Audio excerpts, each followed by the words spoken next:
Bonjour à tous, aujourd'hui nous avons le plaisir de recevoir maître Laura Isabelle Danet qui est conseil chez Franklin. Donc Laura, tu es conseil depuis début 2023 mais tu es chez Franklin depuis le 1er octobre 2020. Tu es spécialiste en fusion, acquisition et private equity dans le département corporate et tu interviens chez Franklin dans des opérations d'acquisition, de cession, d'investissement, de joint venture, de restructuration domestique et transfrontalière, mais également sur des problématiques de droit des sociétés, tant pour les clients français qu'internationaux. Plus spécifiquement dans le domaine de l'industrie, de l'énergie et des nouvelles technologies. Et tu as également fait HEC. Bienvenue sur ce podcast. Merci Maya, bonjour. Bonjour. Et première question, parce que comme d'habitude, une fois n'est pas coutume, qu'est-ce qui t'a donné envie de devenir avocate ? Alors, je pense que c'est un long chemin. Je ne suis pas sûre qu'il y ait une raison. Moi, quand j'étais plus jeune, je voulais être étudiante à vie, parce que je trouvais ça sympa de faire plein de choses. Il y avait plein de choses qui m'intéressaient, mais rien en particulier. J'avais pas de plan de carrière. Je ne voulais pas devenir princesse non plus, mais je n'avais pas de plan de carrière. Et donc, je l'ai fait vraiment comme j'ai fait toute ma carrière, en fait, vraiment aux personnes que je rencontrais à un moment donné qui m'ont donné envie de faire ce que j'allais faire par la suite. Donc, je ne dirais pas que je suis arrivée là par hasard, mais un peu, en fait. C'est le fruit de plein de rencontres différentes. Et alors, comment est-ce que tu as eu envie finalement de te lancer dans ces études d'avocate et même plus spécifiquement, de te spécialiser en fusion-acquisition ? Alors, vaste question quand même, compliquée. J'ai un peu commencé par hasard en langue étrangère appliquée, j'ai fait du droit, c'était pas mal. Hein. Et puis après, j'ai fait le parcours grande école à HEC. Là encore, toujours parce que je rencontrais quelqu'un qui me disait ça serait pas mal, regarde ça, etc. J'ai commencé en contentieux, du fait des produits défectueux. Et là encore, j'ai rencontré une personne qui m'avait donné envie de faire ça. Je pense qu'elle se reconnaîtra, mais c'est devenu... alors peut-être malgré elle, parce que finalement, on n'a pas beaucoup travaillé ensemble. On a travaillé ensemble pendant 1 an, mais je pense qu'elle m'a façonnée pour le reste. Et puis en fait, le fait d'aller plaider, etc., ça ne me plaisait pas du tout. Ah ouais ? Pas du tout. Je ne me sentais pas à ma place, en fait. Moi, j'aime réfléchir sur des textes, j'aime écrire. Donc, pour moi, plaider, ce n'était pas du tout naturel. Je suis partie à Luxembourg en private equity IMO. Donc, en fait, on faisait toute la structuration de deals.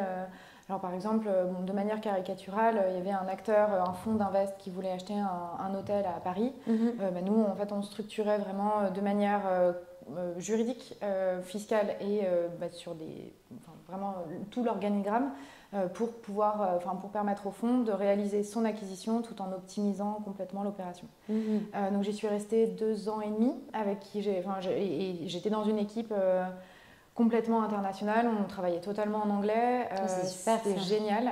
En plus, c'est très à Luxembourg, et je sais qu'on en dit beaucoup de mal, mais en fait, c'est très horizontal, leur manière de travailler. Et donc, vous pouvez travailler de manière complètement différente avec un associé, vous travaillez en direct avec des fonds d'investissement. Donc, j'ai pas beaucoup travaillé. Il y a une loi qui a été amendée en 2016, mais il y a une vraie loi sur laquelle on s'appuie à Luxembourg.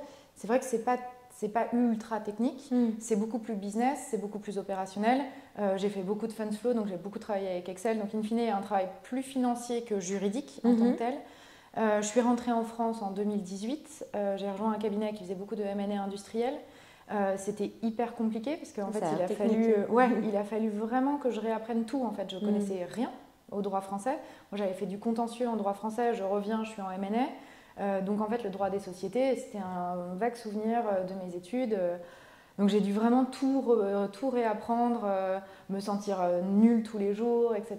Re-étudiante un petit peu. Re-étudiante, mais d'une manière vraiment pas très agréable. Ouais, je me doute. Mais ça m'a structurée. Je remercierai jamais assez les avocates, ou en tout cas les associés de ce cabinet, parce que en fait, ils ont fait de moi l'avocate que je suis aujourd'hui. Qui tient la route et qui, je pense en tout cas, et qui est un peu solide sur ses appuis. Et vraiment, ça a été compliqué. Je les ai maudits. Mais aujourd'hui, je les remercierai jamais assez, en fait. Et puis j'ai rencontré Lionel Le Sur. Grande dédicace. Et donc, je l'ai rejoint le 1er octobre 2020. Et en fait, ça s'est fait vraiment naturellement. Je me suis juste dit que le MNS était là où j'étais à l'aise, c'était ce qui m'intéressait. Ouais. Et ça m'excite de faire ça, en fait. Je sais que c'est un métier hyper ingrat, mais il y a quelques moments des espèces d'épiphanie où en fait, tu comprends tout le sens de ton métier.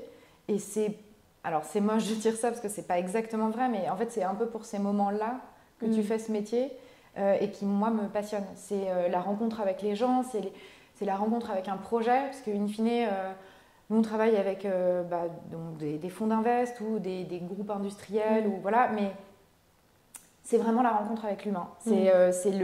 C'est pas juste un projet déshumanisé de je veux racheter une société puis je veux qu'elle me rapporte de l'argent. Non, il y a en tout cas tous les clients que j'ai rencontrés, que ce soit dans mon précédent cabinet ou chez Franklin, il y avait toujours cette volonté d'accompagner le client et qui fait que aujourd'hui, moi, le M&A, ça me passionne. C'est un truc que je pourrais faire, alors je sais pas combien de temps, parce qu'en fait, la vie, elle est faite d'imprévus et elle est longue. Et en fait, j'ai fait mes études de manière à pouvoir me retourner et de pouvoir être libraire si j'ai envie d'être libraire. Enfin, voilà, donc je ne sais pas de quoi demain sera fait. En revanche, je sais qu'aujourd'hui, même si parfois je maudis mon job parce que le dimanche, quand on relit un contrat et qu'on a le client au téléphone à 22h, c'est pas forcément le truc le plus agréable. Mais rien que pour le fait de dire, que le client vous dise « Ok, c'est super, c'est bien, on va le faire comme ça, etc. » ou rien que de sentir que le client vous fait confiance, bah, moi, je trouve ça génial, en fait. Il m'en faut peut-être peu. Non, mais on sent qu'il y a une petite flamme dans tes yeux quand tu en parles. Après, j'ai pas de... Moi, j'aime le droit de manière générale, c'est-à-dire que j'aime ouvrir un code, j'aime regarder. Je ne me vois pas faire d'autres spécialités. Alors, peut-être qu'un jour, je reviendrai plaider, j'en sais rien. Voilà, peut-être que je me découvrirai sur le tas une vocation. Au début, peut-être. Mais ouais, le droit des sociétés, pour moi, c'est passionnant. C'est un peu comme un jeu de Lego. Il faut que ça reste un jeu, en fait. Et justement, dans tes clients, sans nous les nommer, mais tu as quelle typologie d'entreprise? Est-ce que tu as un vivier un peu particulier d'entreprises que tu accompagnes? Alors, en fait, moi, je bosse plus particulièrement avec donc Lionel Le Sur et Alexandre Marc chez Franklin, qui sont tous les deux donc, des associés en M&A. Lionel a la double particularité, et je ne veux pas faire sa pub, mais bon, je la fais un peu. Il a une double particularité, c'est-à-dire qu'il est avocat au barreau de Rome et au barreau de Paris, et il est avocat en droit de la concurrence et en M&A. Ok. Voilà.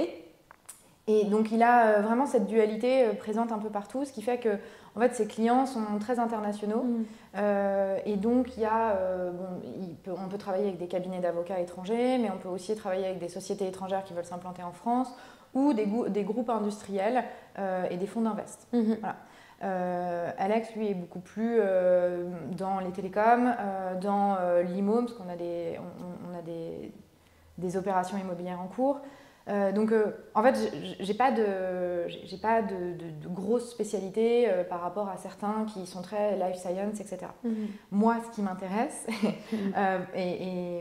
c'est vraiment l'industrie, l'armement, la défense, les nouvelles technologies, l'énergie, etc. Et c'est la grosse différence que j'ai avec Lionel, qui est un peu mon binôme depuis que je suis arrivée, mais parce que lui est très real estate, enfin non même pas, mais c'est plutôt du retail, du luxe, etc. Moi j'avoue que c'est le côté qui m'intéresse moins. Moi j'aime vraiment bien l'industrie, etc. Donc ce qui fait que mes clients, alors je ne sais pas s'ils me ressemblent ou si je leur ressemble, j'en sais rien, mais j'ai que des clients assez spéciaux. Et dans le bon sens, on a les clients qu'on mérite. Hein. Et dans le bon sens du terme, vraiment, je dis ça avec beaucoup d'affection pour eux. Ça se voit. Parce que c'est un peu tous mes bébés, in fine. C'est moi, je veux dire ça comme ça, mais parce que je les infantilise pas du tout. Mais en fait, leur projet devient soin d'eux. Ouais. Et donc, j'ai que des clients qui sont hyper exigeants. Parfois, je vais me dire... mais c'est pas possible, laisse-moi tranquille. Mais en fait, ils vont toujours me challenger, ils vont toujours chercher la petite bête, etc. Et c'est peut-être ça en fait que je recherche, de manière assez vulgaire, qu'on vienne me dire, mais attends, pourquoi tu me proposes ça, je comprends pas, etc. Et en fait, c'est parce que in fine, le M&A, c'est de l'affrontement 24 heures sur 24. C'est-à-dire que vous n'êtes pas d'accord avec votre junior, vous n'êtes pas d'accord avec votre associé, vous n'êtes pas d'accord avec la contrepartie, vous n'êtes pas d'accord avec votre client, il faut essayer de convaincre, etc. Donc, il y a un affrontement tout le temps qui doit être bon enfant parce qu'en fait, l'enjeu, c'est une opération commune. Hein. Donc, on ne peut pas non plus se frapper et se dire ça ne fonctionne pas. Mais ouais, moi je m'attache beaucoup aux clients, je m'attache à leurs projets, je m'attache à qui ils sont et j'ai envie de les aider vraiment de A à Z, quoi. Donc mon premier client perso, je l'ai eu il y a 11 ans maintenant. Donc, ça fait 9 ans que je suis vraiment avocat, mais je l'aide depuis à peu près 11 ans. Oui, t'as suivi. Ouais, et n'écoute pas ce podcast, s'il te plaît. Mais je pourrais le suivre très longtemps, jusqu'à ce qu'il me dise stop, vas-y, j'ai besoin de quelqu'un d'autre.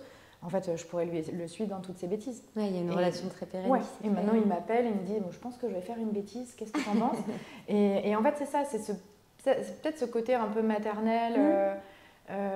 J'aime bien faire partie de quelque chose. Je n'ai pas juste envie d'être un conseil externe. Pour moi, je suis au cœur même du client et je suis une cheville ouvrière et il faut qu'il s'appuie sur moi. Je suis sa soupape. Donc ça veut dire que quand il n'est pas content, quand il a un coup de stress, etc., c'est sur moi qu'il va se décharger. Et c'est pas grave parce que je suis là pour... Et donc en fait, je cherche vraiment ça dans mes clients. Je cherche vraiment à les suivre parce qu'aujourd'hui, ils sont là, demain, ils seront ailleurs, etc. Je m'en fiche. Je veux juste... c'est la personnalité qui va m'intéresser. Je comprends. Voilà. Ok, très clair. Et par rapport à ton statut de counsel aujourd'hui, on va y revenir après. Je sais que souvent, ça nécessite que tu te positionnes aussi comme apporteuse d'affaires pour le cabinet, etc. Qu'est-ce que ça a changé pour toi par rapport à ton statut de collaborateur? Est-ce que y a forcément des enjeux qui sont un petit peu différents? Comment est-ce que tu vois même ton partner track? Alors, en pratique, ça ne change rien. Parce qu'en fait, moi, j'aime bien mettre les mains dedans. J'ai encore des soucis à déléguer. Je pense que ça arrive avec le temps, etc. Mais j'ai encore des soucis à déléguer. J'ai mes tocs. Vraiment, j'ai été apprise comme ça. Donc, c'est vrai que c'est compliqué. De rigueur, je suppose aussi. Un peu, peut-être un peu trop parfois. J'ai du mal à lâcher le bébé. Voilà. Donc, en pratique, ça n'a pas changé grand-chose.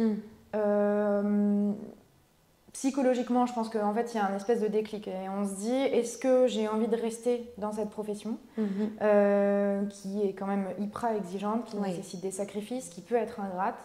Et je pense que ça, on le dit jamais comme ça aux jeunes associés, mais aux jeunes, d'ailleurs pas associés, mais aux jeunes collaborateurs, c'est un métier ingrat. C'est un métier ingrat, mais qui vous apporte je l'entends souvent, plein de choses. Mais en fait, si on vous le dit dès le départ, vous intégrez le truc. Et j'ai eu une discussion, et je m'égare un peu, mais je reviendrai à la question de base. Mais j'ai eu une discussion comme ça avec une junior qui vient d'intégrer notre cabinet, qui me dit, en fait, tous les jours, je me sens nulle. Ouais, mais en fait, déjà, tu ne l'es pas nécessairement. C'est juste que, sinon, tu ne serais pas là. Déjà, sinon, tu ne serais pas là. Et ensuite, c'est un peu logique, en fait, parce que tu apprends tous les jours. Et c'est pas quelque chose d'inné de se positionner dans une équipe, de trouver sa place. T'apprends plein de trucs parce que tout ce qu'on te demande en tant que collaborateur, on te l'a pas vraiment demandé, sauf dans certains cabinets, sauf dans certaines structures, sauf dans certaines circonstances, on te l'a pas demandé en tant que stagiaire. Donc tu peux pas savoir ce que c'est, sauf avoir fait un stage de très longue durée où tu te rends compte de ce que c'est. Mais sinon, il y a toujours un espèce de gap entre ton statut de stagiaire et ton statut de collaborateur, qu'on n'explique jamais. Et c'est pour moi pareil entre le statut de collaborateur et d'associé. Donc on a essayé de créer un espèce de truc qui s'appelle Counsel, qui ne change rien en pratique. Vous avez peut-être un peu plus de crédibilité auprès des clients parce que ça veut dire que vous sortez un peu de la mêlée, mais in fine, en fait on est au milieu du chemin, quoi. On est au milieu du guet et on ne sait pas...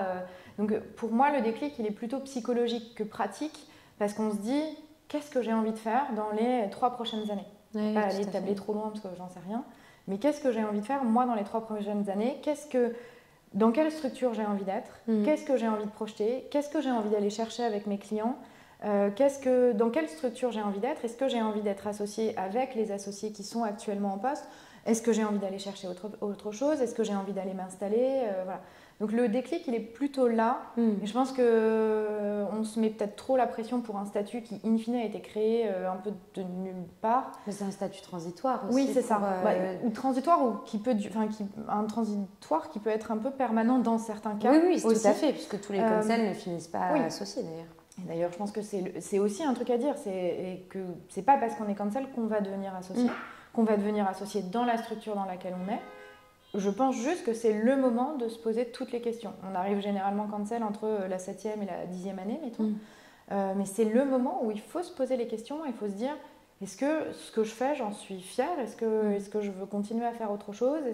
Voilà. Donc pour moi, c'est pas tant les enjeux, alors ça je devrais pas dire ça, mais je m'en fous un peu en fait, les enjeux extérieurs. Je comprends. Moi j'ai toujours coutume de dire, et on en a beaucoup discuté avec Lionel et Alexandre, mais moi j'ai coutume de dire que ma meilleure ennemie en fait c'est un peu moi. Je suis pas très à l'aise avec l'idée d'être en compétition, etc. Je trouve que c'est... Non, en fait, il faut juste être la meilleure version de soi-même. J'ai l'impression d'être une influenceuse en disant ça. Mais c'est vraiment ça, en fait. C'est d'essayer de... juste que l'associé avec lequel vous bossez soit content de vous, puisse vous déléguer, puisse partir en vacances, etc. Et de l'autre côté, que votre client, il se dise, ok, je lui confie le dossier, moi je suis tranquille en fait. Je vais stresser, etc. Parce que c'est mon job de stresser. Mais je sais qu'elle est là, ou je sais que l'équipe est là, et je m'en fous en fait. Tout va bien se passer. Il va y avoir des perturbations, il va y avoir des turbulences, etc.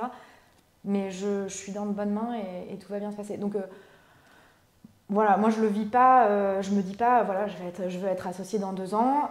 Ouais, bien sûr, c'est un objectif. J'ai pas vocation à être cancel toute ma vie. J'ai peut-être pas vocation à être avocate toute ma vie non plus. Voilà. Mais oui, au bout de 9 ans, si je suis encore là, que je me bats autant, c'est que j'ai envie de faire quelque chose qui me transcende un tout petit peu, quoi. Oui, bien sûr, tout à fait. Mais nous, dans notre podcast, on parle beaucoup de l'avocat entrepreneur. En tout cas, je sais que ce que j'entends chez tes confrères, s'il y a quelque chose qui change quand on devient cancel, ce qu'on va attendre de toi, ce que je disais tout à l'heure, que tu sois en capacité de ramener des clients aussi. Ce qui n'est pas quelque chose qu'on apprend en école d'avocat. Alors toi, tu parlais d'un ancien client qui te suit depuis le début. Ça veut dire que tu arrives quand même à rattacher quelqu'un, à avoir une relation pérenne avec lui, qui te fasse confiance. Comment est-ce qu'aujourd'hui tu gères justement cette partie de développement qui est souvent attendue, qui est une condition sine qua non pour même passer associé? Comment est-ce que tu gères tout ça dans ton quotidien? En fait, moi, je l'ai toujours intégré. Ça a toujours fait partie de qui je suis. Alors, je ne sais pas si c'est parce que mes parents, mon père était commercial. Et donc, du coup, j'ai toujours vu en rendez-vous client, etc. Et je l'ai toujours vu un peu se transcender. C'est que mon père est extraordinaire, mais écoute, pas se casse non plus. Mais si, quand même. Mais quand il était en rendez-vous client, c'était une autre personne, quoi. C'était sur une pièce de théâtre. Exactement, c'était exactement ça. Et donc, il a toujours cette notion d'intéresser le client, d'aller le convaincre que sa compagnie c'est la meilleure, qu'en fait il a la bonne solution, il va se dépouiller pour le client.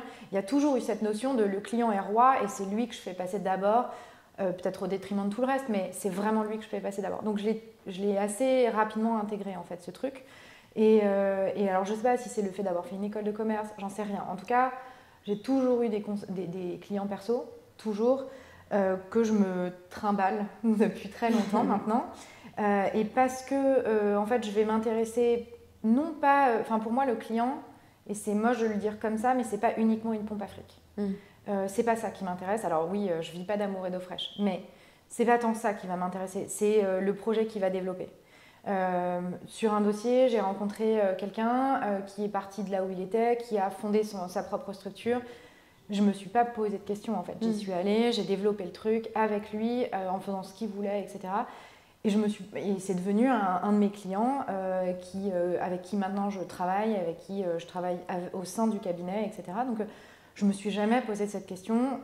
Alors maintenant, comme j'ai un temps assez restreint, parfois, ça m'arrive très souvent de dire non et je ne peux pas parce que en fait, parfois il faut que je dorme, quoi. Oui, bien sûr, une journée fait que 24 heures. Voilà. Mais ça a toujours fait partie de qui je voulais être et quel avocat je voulais être. Donc je me suis pas, et pour moi, par voie de conséquence, le fait de passer cancel n'a pas changé grand-chose à ça. Ça m'a juste accompagnée tout le temps. J'ai toujours eu des clients perso, même quand j'étais à Luxembourg. Alors ça, je ne suis pas très autorisée à le dire, mais je les ai toujours suivis, même si j'avais un interlocuteur en France, etc. Mais ça a toujours été important. Et si je pouvais donner un coup de main à un de mes potes qui voulait fonder sa propre start-up, etc., je l'ai toujours fait. Et comment ils venaient à toi alors? Comment est-ce qu'ils t'ont connu, ces clients-là? En fait, au départ, c'est assez simple. C'est des amis d'amis. Et c'est un peu comme dans un dîner de famille, on vous dit « Ah, mais toi, t'es avocat, attends, mais parce que j'ai un souci avec mon voisin. » Bah, ça commence toujours comme ça. Par bouche à oreille naturelle. Complètement. Ouais. Et donc, après, il se trouve qu'il y a un client qui va parler de vous à quelqu'un, qui va parler de vous à quelqu'un, etc. Et donc, en fait, votre trou, il se fait comme ça. Et c'est pas... Moi, je suis pas de celles qui vont aller calculer le truc en me disant « Si j'aide machin, du coup, ça veut dire que... » Non. Bien sûr que je l'intègre. Je me dis, bon, bah, ça peut être une bonne porte d'entrée aussi. Je ne suis pas non plus complètement idiote et je ne suis pas complètement naïve. Mais je vais juste donner ce que je peux donner aux clients pour pouvoir avancer, pour qu'ils puissent avancer. Et puis bah, si ça fonctionne et que j'ai un retour avec du bouche à oreille, bah, c'est super en fait. Tout à fait, ça marche comme ça. Oui, exactement. Et après, je pense que le fait d'avoir fait une école de commerce, bah, potentiellement, ça peut aider aussi. Parce que vous avez des amis qui ne sont pas forcément que avocats. Tout à fait. Moi, j'ai très peu d'amis avocats. In fine, la plupart sont soit en banque d'invest, soit sont partis en entrepreneuriat, soit font du marketing, soit font du conseil. Ah oui, ils ont fait plein de choses diverses et variées. Ouais, j'ai très peu de gens qui sont restés en profession. J'ai un de mes meilleurs amis qui est avocat, on s'appelle assez fréquemment, etc. Mais c'est assez... Il y en a très peu en fait. Mais parce que je trouve qu'il y a une espèce de compétition, on en revient à ça, mais je pense qu'il y a une espèce de compétition qui n'a juste pas lieu d'être. Et ouais, je pense que ça fonctionne comme ça. Et puis après, vous pouvez rencontrer quelqu'un dans un... Je sais pas, moi ça m'est arrivé chez Apple, je discutais avec un vendeur en essayant de le convaincre de reprendre mon téléphone. Bah, j'ai rencontré un de mes clients comme ça, par exemple. Ok. Voilà. Donc ça le fait du hasard total. Complètement. Okay. Complètement. Et vous savez jamais quand est-ce que ça peut tomber. D'ailleurs, ça ne tombe pas. Vous allez chercher à un moment, mais voilà, je pense que c'est un peu le fruit des hasards de la vie. Ça, pour le coup, j'y crois beaucoup, moi. Et puis, c'est en faisant votre métier le mieux possible. Et après, ça arrive tout seul. Je sais qu'il y en a qui vont vraiment les chercher, qui ont un plan, etc. Non, mais quand ça fonctionne par un certain levier, en fait, il faut capitaliser dessus. Et puis, si tu as des clients fidèles, ils vont naturellement eux aussi te recommander sans que tu aies à leur demander ou quoi que ce soit. Oui, et puis il y a toujours un côté... Enfin, je pense qu'il y a un côté assez spontané. C'est-à-dire que quand... Enfin, et puis, il y a quand même une limite à ça. C'est-à-dire qu'il y a un moment, en fait, il faut vraiment aller chercher le client. Vous ne pouvez pas juste capitaliser sur ce qui arrive et ce qui tombe du ciel, etc. Parfois, il faut le provoquer un peu. Et puis, moi, ça m'est arrivé parfois de me dire, bah non, lui, je veux. Donc, je vais y aller, je vais être un peu culottée, etc. J'ai contacté des gens comme ça sur LinkedIn. Et puis, donc, on s'est vus... Ça peut ne pas donner quelque chose à l'instant M, mais vous continuez à être un peu en relation et puis à un moment, ça va marcher. Bon, et puis parfois ça ne fonctionne pas. Et puis voilà, non, mais il faut s'accrocher. C'est un pari. Ça prend vachement de temps. Réseau, hein. Exactement. C'est un vrai travail à temps plein. Et tu parlais de stress un petit peu dans ta profession, etc. Je pense qu'il est propre à tous tes confrères d'ailleurs. Quels sont pour toi les principaux enjeux, enfin les principales même difficultés de ta profession en fait, qui peuvent être liées à ta spécialisation aussi, hein. Tu parlais d'exigences, etc. Enfin, où est-ce que tu t'es heurtée finalement dans ta carrière là, jusqu'à présent? Alors, il y a plein de choses. Je pense que le métier d'avocat est un métier qui est exigeant, qui est compliqué à gérer, qui est en pleine mutation aussi. Tout à fait. Mais je pense qu'on en parlera tout à l'heure, mais il y a tous les enjeux liés à l'IA, aux nouvelles tech, etc., qui fait que on ne peut pas les ignorer et il faut qu'on les intègre très rapidement parce que ça fait partie, et à Luxembourg on les avait déjà intégrés, ça fait partie intrinsèquement. Ah oui. Déjà il y a quelques années. Oui. Et je suis partie en 2018, donc ça fait déjà quelques années. Oui, c'est pour ça. Mais on avait des IA qui nous permettaient de faire des due deals, qui nous défrichaient le terrain. Et après ça n'empêche pas, mais on en viendra, on y viendra tout à l'heure. Je vais un peu l'immigration, mais ouais, il y a plein de difficultés et c'est en fait on peut dire que avec le temps, tout devient plus facile. Alors oui et non, il y a des choses qui deviennent plus faciles et des choses qui deviennent plus compliquées parce que vous avez des enjeux en première année que vous n'avez pas en 9e et vous avez plus... et vice-versa. Donc en fait, à chaque étape de votre carrière, il y a des difficultés. En premier lieu, je pense que dans les premières années, c'est hyper dur. Vous en prenez plein la figure, il y en a plein partout. Il faut apprendre à gérer l'équipe, il faut apprendre à gérer le client. Vous êtes en pleine responsabilité. C'est pas comme quand vous êtes protégé dans la ouate de votre stage. En fait, vous êtes plus comme ça. Vous êtes vraiment exposé. Voilà. Donc ça, c'est les premières difficultés. on a l'impression qu'on ne pourra jamais les surmonter, que c'est les années les plus compliquées de notre vie. C'est vrai. Hein. Ouais. Ouais. On le ressent. Hein, c'est pas, je pense que ce qu'il faut garder à l'esprit, c'est qu'on ne fait pas de ponction, on ne fait pas de transplantation cardiaque. Oui, on n'a pas de vie, mais on est en ça MNE, reste très dur à mon avis. Ça reste dur, mais en fait, et c'est horrible ce que je veux dire, mais au pire, on va planter un client, on va planter un deal, et je dis pas que c'est pas grave. Non, j'entends, mais c'est vrai qu'on compare souvent aux médecins et que Exactement. L'enjeu final n'est pas... Exactement. On sauve pas des vies. Oui. Moi, je rédige un contrat, je suis hyper fière de mon contrat, ça va tenir 4-5 ans le temps de la gap, et puis en fait, tout le monde s'en fout après. Il n'aura plus d'effet, ça sera bien, ça sera un contrat qui aura été bien ficelé. Mais en attendant, dans 5 ans, mon empreinte papier, elle sera toujours là. Mais voilà. Donc, on n'est pas en train de changer le monde non plus. On change peut-être le monde de nos clients par petites touches, mais si demain, je décide de devenir libraire en Bretagne, je vais peut-être manquer à quelques personnes. Mais dans l'absolu, la profession, elle continuera de tourner. Tout à fait, je comprends. Donc, il faut aussi remettre l'église au milieu du village. Et c'est aussi la vie qui se charge de vous remettre l'église au milieu du village. Donc, une fois qu'on sait ça... je dis pas que rien n'a d'enjeu, moi je prends tout très à cœur. Oui, il n'en reste pas moins que ça doit être stressant. Oui, moi je prends tout très à cœur, c'est toujours très compliqué pour moi, je prends tout très personnellement, etc. Donc les premières années c'est très ingrat. Et puis après, vous évoluez, vous vous dites mais est-ce que je suis au bon endroit? Est-ce que c'est trop dur? Enfin voilà, plein de choses. Donc vous évoluez nécessairement. Et puis vous arrivez au moment où en fait il va falloir soit passer associé, soit faire autre chose. Et puis là, c'est d'autres enjeux. Est-ce que je veux m'installer à mon propre compte? Est-ce que j'ai la crédibilité pour? Je pense qu'on en parlait tout à l'heure, mais la confiance en soi, c'est clé. C'est quelque chose sur lequel, pour moi, c'est très compliqué. Je suis tout le temps en train de douter. Alors, je ne devrais pas le dire, mais parce qu'il y a des choses qui doivent rester un peu secrets. Je pense que... Ouais, mais dans notre profession, en fait, j'ai pas l'impression que le fait de... Il n'y a pas de place au doute.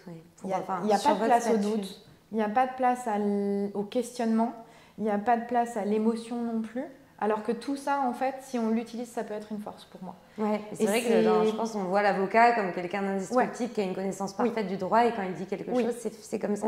Sauf qu'en fait, on peut se planter et je trouve que la grande force, c'est de se dire, non, là, en fait, ce que j'ai fait, ça ne va pas, donc il faut qu'on refasse le truc. Et je pense que le fait de se poser des questions, il ne faut pas que ça pourrisse, mais c'est pour moi une grande force. Le fait de regarder vraiment tous les détails, etc., parfois c'est hyper chronophage et je pense que parfois il faut lâcher un peu la rampe, mais c'est fondamental en tout cas dans mon métier. Et les difficultés, c'est lié à l'équilibre. Aujourd'hui, moi c'est comme ça que je le ressens, l'équilibre vie perso, vie pro, où parfois en fait il y a un complet déséquilibre. Moi là j'ai l'impression d'être complètement en déséquilibre. L'équilibre, il va revenir, c'est un mouvement de balancier, ça revient nécessairement à un moment donné. Mais en fait, ça, c'est le vrai enjeu, c'est la vraie difficulté. La difficulté d'être crédible auprès de son client aussi. La difficulté de s'imposer, de dire en fait, moi, je vais être associée un jour, j'ai envie de l'être, je pense que j'ai ce qu'il faut. De se heurter aux associés peut-être que vous avez en face qui pensent que vous n'êtes pas prêt, qui pensent que c'est pas comme ça, voilà. C'est très challengeant comme profession. Tout le temps. Ouais, je pense que si on veut sortir de la masse et qu'on veut faire quelque chose d'autre, de sortir vraiment du carcan et de se dire ok, en fait c'est moi qu'on suit. Alors c'est pas être mégalo de dire ça, c'est juste de se j'entends, c'est fédérer des gens autour de soi, etc. Ouais, exactement, et c'est fédérer à la fois ses clients et son équipe interne, ce qui est hyper compliqué. Ça m'étonne pas. Et moi pour le coup, je trouve que ça, c'est la partie la plus compliquée. Essayer de convaincre les nouvelles générations qui arrivent de vous suivre, de dire que en fait, c'est ingrat, parfois il faut bosser le dimanche, parfois c'est compliqué, etc. Et t'as pas toujours raison, mais in fine, on peut faire quelque chose de vachement mieux ensemble. Et ça, pour moi, c'est la grande difficulté. Où en fait il faut essayer de trouver la bonne accroche pour convaincre quelqu'un on est la bonne personne pour le job, que ce soit côté client ou en interne. Et ça, c'est la grande difficulté qui est avec les mutations de la profession d'avocat et la mutation de ce que veulent les gens aussi sur le marché du travail. Pour moi, ça, c'est la plus grosse difficulté. Après, la gestion du stress, la gestion de la peur que vous pouvez avoir, tout ça, ça se fait. Hein. Enfin, je veux dire, il y a plein de gens qui le font. Ça se fait. Je pense que, mais comme je l'ai dit déjà avec un de mes clients entrepreneurs, tout le monde n'est pas fait pour être entrepreneur. Mais tout le monde n'est pas fait pour être avocat. C'est un métier passion quand même, parce que faut se dédier quand même à ça, parce qu'au-delà de l'équilibre vie pro, vie perso, il faut avoir confiance en soi, il faut savoir tenir tête au client, à son équipe en interne. Enfin, tous les jobs ne sont pas aussi challengeants que ça, je pense. Et d'ailleurs, il y a des gens qui n'aimeraient pas particulièrement être autant challengés. Non. Je pense que c'est vraiment une question de tempérament aussi. Il faut être tenace. Ouais, et c'est pour ça, en fait, tout le monde ne peut pas être fait pour ça. Et c'est pas une gloire en soi d'être avocat. Hein. Enfin, je veux dire, il y a pas de... C'est un super beau métier, moi je l'adore. Mais c'est pas parce qu'on n'est pas fait pour être avocat que c'est la fin de la vie. Enfin, faut être heureux dans tous les cas. Je pense que tu as l'air de dire que ça prend tellement de temps que si tu n'es pas heureux dans ce que tu fais, je pense que de toute façon, c'est pas tenable sur le long terme. Après, il y a plein de manières d'exercer cette profession. Il y a autant de manières d'exercer cette profession qu'il y a d'avocats. Et je pense qu'il faut juste trouver le bon équilibre qui vous convient, etc. Mon équilibre ne sera pas forcément celui de quelqu'un d'autre. Et ça, je peux complètement l'entendre. Moi, je suis un peu une tête brûlée, donc voilà. Donc, je vais pas imposer ça aux gens. Mais en revanche, il y a une certaine éthique à avoir, il y a une certaine volonté,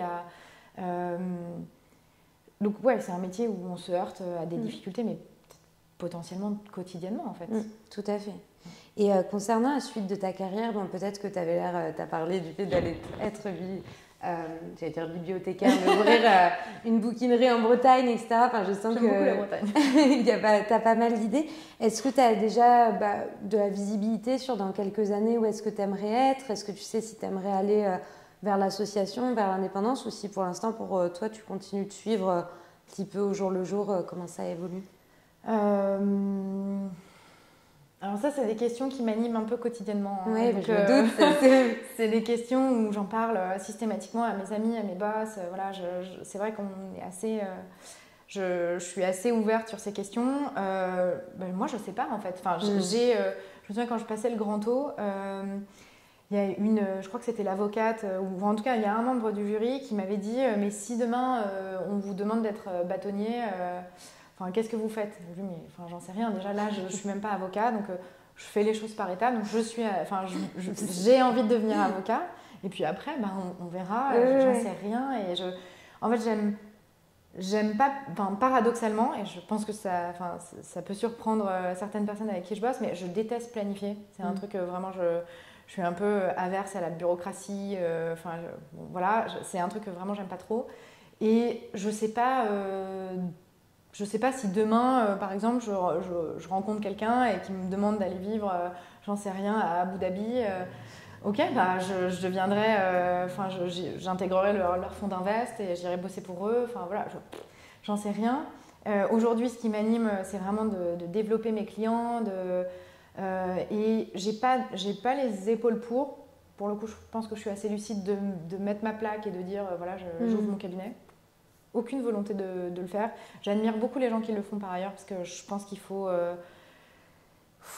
vraiment avoir beaucoup de courage, je ne sais pas, mais en tout cas beaucoup d'abnégation parce que je pense qu'il y a, pour en avoir vu poser leur plaque, c'est des gros bosseurs, c'est des gros visionnaires. T'es une grosse bosseuse aussi. Hein. Oui, mais moi j'ai pas cette volonté de tenir le truc sur moi. En fait, c'est des caractères peut-être. Oui, exactement. Mais parce que je pense vraiment que pour ouvrir sa plaque, il faut avoir l'envie, etc. Moi, j'ai pas l'envie. Moi, j'aimerais bien... j'aime appartenir à quelque chose qui est plus grand et contribuer mettre ma pierre à l'édifice, en fait. Ça, c'est mon truc. Et c'est assez drôle parce que je discutais il y a pas très longtemps avec quelqu'un de mon équipe et je lui disais, mais si demain, toi, on te propose d'être associé, est-ce que tu y vas? Et donc, il me répond, oui, j'ai pas le niveau, je sais pas, mais tant pis, j'y vais, tu vois. Et alors que moi, je me dis... Est-ce que je suis vraiment légitime, etc. Donc je pense qu'il faut un peu balayer ça. Oui, j'ai envie de devenir associée, c'est un peu la suite logique en fait du truc. Je ne sais pas quand. Voilà. Mais en fait, ce qui m'anime actuellement, c'est développer une grosse base de clientèle. Voilà. Et le reste, pour moi, c'est un peu les chiens aboient, la caravane passe. Je m'en fiche. En fait, le reste, c'est que du bruit et Je suis là où je dois être au moment où je dois l'être. Demain, ça sera autre chose. Et peut-être que voilà, j'aurai une opportunité, et je la saisirai comme j'ai saisi absolument toutes les opportunités. Enfin, peut-être pas absolument toutes, j'en sais rien, mais je sais pas et je travaille pour et j'ai envie d'être associée. Ça, je sais, mais c'est pas un but en soi. Oui, je comprends. Voilà. De toute façon, tu as la chance d'être dans une profession qui est assez libre, dans le sens où tu peux exercer partout, partout dans le monde, en fait. Enfin, je veux dire, bon, faut repasser des barreaux, je sais que c'est quand tu vas au barreau de New York, par exemple, ou des choses comme ça, mais tu as quand même cette liberté de pouvoir même aller, tu parlais d'Abu Dhabi, par exemple, etc. Tu vois, c'est quand même assez chouette. Puis on sent que tu n'es pas fermée à n'importe quel aussi parcours de vie. Mais parce que j'ai toujours fait en sorte, dans mes études, de jamais rester coincée. Et donc, de pouvoir avoir un espèce de couteau suisse dans ma poche où je me dis, bon, bah, si en fait là, je suis plus heureuse, je vais insister un peu parce que en fait, tout n'est pas toujours que facilité et bonheur dans la vie. Mais à un moment, je vais faire ma Sailor Moon et je vais sortir mon couteau suisse et je peux faire autre chose, en fait. Et je peux retourner à Luxembourg. Voilà. Donc, je ne veux pas être figée dans cette profession pendant 20 ans alors que je ne suis pas heureuse. Là, ce que je fais me rend heureuse, donc le bilan, il est OK. Et si, pour X ou Y raison, je dois aller à l'étranger, j'irai à l'étranger et je ferai autre chose. J'aime pas ce côté, et je pense que... Mais mes parents ne sont pas du tout comme ça, donc je pense que c'est vraiment une question de génération. Mes parents sont restés à peu près... toute leur vie au même endroit. C'est très générationnel, quand même. Exactement. Et moi, je me dis, non, peut-être qu'un jour je ferai autre chose, peut-être que je serai prof d'histoire de l'art, j'en sais rien. Ce serait super, tu reviendras nous le dire sur le podcast, parce qu'on reçoit des anciens avocats aussi. Ouais, mais je trouve que c'est important, en fait. Tu vois, j'ai eu une licence de philo pendant que je faisais mes études, pendant que j'étais à Luxembourg, donc... je me dis, je peux continuer. Bon, là, j'ai moins le temps, c'est plus compliqué, mais j'aimerais bien passer un truc d'histoire ou voilà. T'as un super profil. je veux pas, je veux pas être fermée et je pense que en fait, le jour où vous êtes fermé, le jour où vous arrêtez d'être curieux, c'est qu'en fait, il faut faire autre chose. Ah oui, tout à fait, je suis d'accord avec toi. S'intéresser, et c'est en ça que le métier d'avocat est génial, parce que en fait, aujourd'hui, vous avez un client qui va être, je ne sais pas moi, dans l'aéronautique. Demain, vous en avez un dans les nouvelles technologies. Moi, j'avoue qu'avant d'avoir mes clients, j'avais aucune idée de ce que c'était que la crypto, la blockchain, la DGA, je savais à peine ce que c'était. Voilà. Donc, et en fait, mes clients, ils m'ouvrent des mondes nouveaux à chaque fois. Et je leur pose des questions, je m'intéresse. Et ce que j'aimais bien en contentieux, c'est qu'on allait visiter des sites industriels, etc. Donc on apprenait comment on faisait l'acier, le titane, comment on tréfilait. Et ça, c'est un truc... moi, à chaque fois, je demande à mes clients si je peux aller visiter leur site, parce que c'est hyper intéressant. Bah oui, tu m'étonnes. Non, mais c'est ça qui doit être chouette, c'est d'avoir une grande diversité de clients, voir plein de profils, puis les aider sur des problématiques qui, eux, pour le coup, ça représente un peu leur vie. C'est leur bébé, si on parlait de bébé tout à l'heure. On est très... c'est tes bébés, et eux, leur bébé, c'est leurs entreprises. Ouais, exactement. On va changer totalement de sujet, mais qui est un sujet intéressant. On l'a vaguement évoqué quand tu parlais justement du Luxembourg. Au sujet de l'IA, donc l'intelligence artificielle. Est-ce que tu l'utilises dans ton quotidien et comment tu vois son intégration dans le quotidien des cabinets d'avocats? Tu parles de transformation du métier. Oui. Vas-y, je suis en libre sur le sujet. Beaucoup de choses à dire. Je pense que... Pour en avoir pas mal discuté avec mes confrères, la plupart ont un peu peur en se disant « oui, mais ça prend une partie de notre métier ». En fait, non, ça nous permet juste de nous recentrer sur l'essentiel, là où on a une vraie plus-value. Moi, je l'utilise aujourd'hui, donc pour des prises de notes, pour des réunions, etc. Je sais que des banquiers d'affaires les utilisent aussi et que ça leur fait gagner un temps fou. Et de fait, ça fait gagner un temps de fou furieux. Je pense que, par exemple, quand j'étais à Luxembourg, on avait une IA qui défrichait, en fait, on avait des gros audits à faire. Et je me souviens d'un audit où je pense qu'on avait une vingtaine de sociétés à auditer. Et ça nous faisait toutes les fiches sociétés. Et donc, nous, on regardait la fiche société, puis on regardait les différents points. Ça ne voyait pas tout. Mais c'était en 2018, 2017, je pense.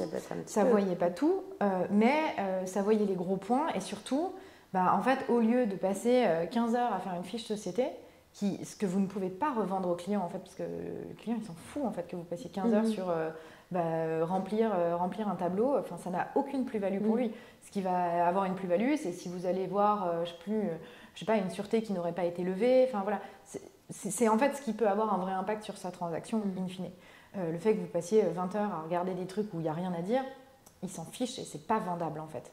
Donc pour moi, il faut l'intégrer hyper vite parce que ça vous permet de vous recentrer sur votre plus-value. Tout à fait, je suis totalement d'accord avec toi. Après, il y a l'écueil de se dire, un audit, ça permet aussi de former des juniors et ça leur permet aussi de mettre les mains dans le cambouis, de regarder des statuts, des rapports du CAC, des bilans.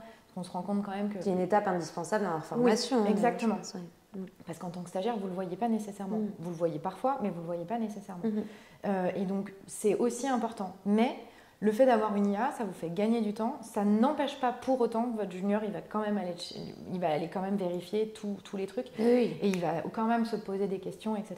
Et donc, ça évite en fait d'arriver en 4e, 5e année et de ne pas savoir identifier les problèmes. Ce que vous devez savoir faire en 4e, 5e année. Donc, pour moi, l'IA, c'est une vraie aide. Et on ne devrait même pas avoir peur de ce truc. Si on a peur d'être remplacé par ça...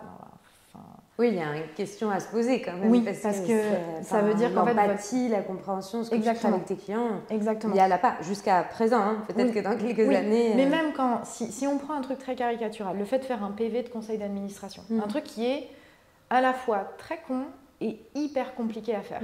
Ça peut être chronophage. Le fait que l'IA vous fasse un premier projet... En fait, après, vous allez vous dire, mais ça, c'est pas important, ça, c'est important. Et ça, c'est votre jugement humain en fonction de ce que vous savez de la société, de ses priorités, etc.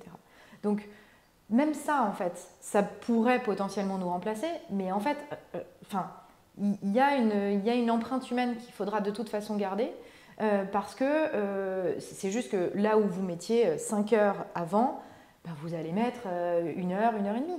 Et tant mieux, parce que ça voudra dire que vous pouvez faire autre chose.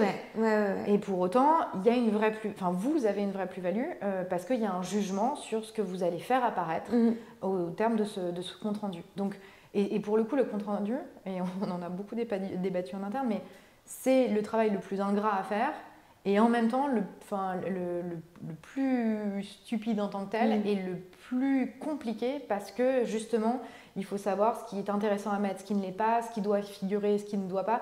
Et ça, l'IA, elle va le détecter dans une certaine mesure. Pas dans toute sa mesure.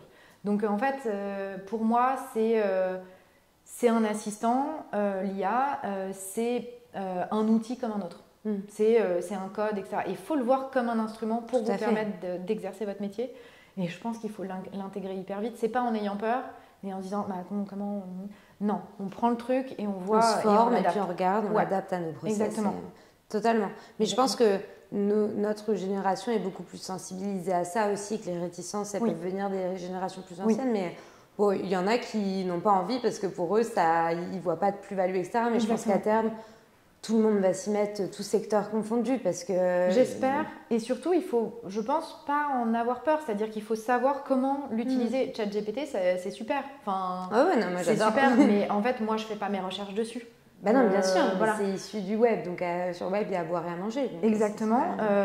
Moi, sur un truc Wikipédia, j'avais vu une fois que en fait, Napoléon était né, je me souviens très bien.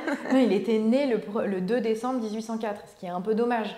Donc en fait, je trouve que ça force aussi à avoir un esprit critique. Oui, bien sûr, tout à fait. Et d'une certaine manière, ça vous challenge aussi. Et c'est ça qui est intéressant, c'est que il y a un challenge un peu indirect, invisible, qu'il faut prendre. Et oui, j'avais une discussion avec un avocat un peu plus âgé qui me disait non mais l'IA, ça va passer, c'est pas grave, ça n'a pas d'impact sur notre métier. Si, en fait. Si. Pour moi, oui. Et c'est justement, ça fait évoluer notre métier. Et il faut prendre cette opportunité-là.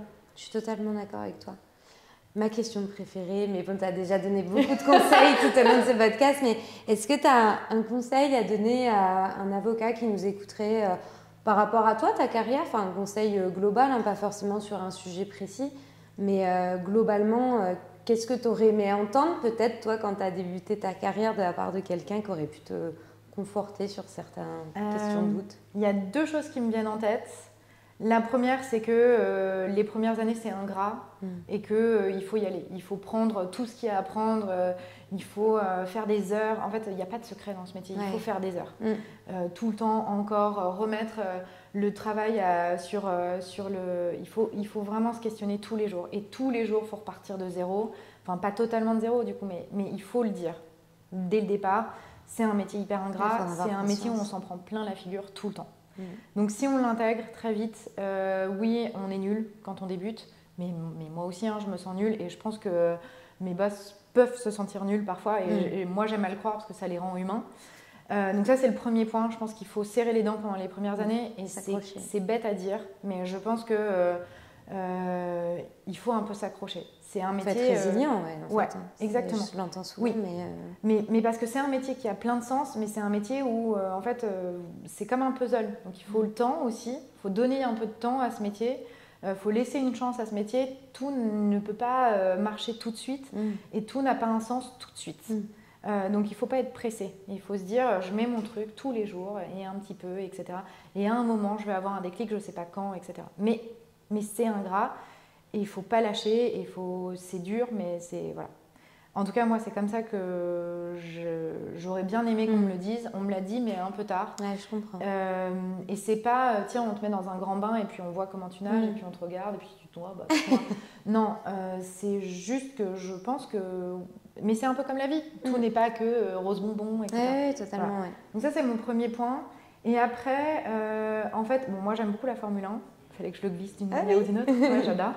Je regardais, mais quand j'étais beaucoup plus petite, je regardais une interview d'Ayrton Senna où à un moment il dit « mais moi j'ai pas d'idole, en fait je respecte juste le travail, l'engagement et les compétences ». Et en fait pour moi c'est ça qui doit vous guider. C'est juste, il n'y a pas de secret, c'est juste du travail, des compétences, mais les compétences ça s'acquiert, il y a des trucs innés, il y a des trucs pas innés, et l'engagement. Voilà. Et ça je pense que c'est un peu votre colonne vertébrale, c'est votre fil rouge, on peut l'appeler comme on veut, mais pour moi, ça doit vraiment être ça. Et pour le coup, moi, j'ai pas de respect, si ce n'est vraiment pour le travail, pour l'engagement, les compétences, etc. Pour moi, c'est le truc le plus important. C'était un super beau mot de la fin, franchement, pour ces 2 conseils, chapeau, parce que c'est vraiment bien dit, ça inspire, et puis je pense que ça pourra en inspirer de nombreuses autres personnes qui nous écoutent. Et merci beaucoup pour ta participation sur ce podcast. Puis peut-être dans quelques années pour savoir où est-ce que tu en es. L'histoire de l'art. C'est ça, exactement. Merci beaucoup.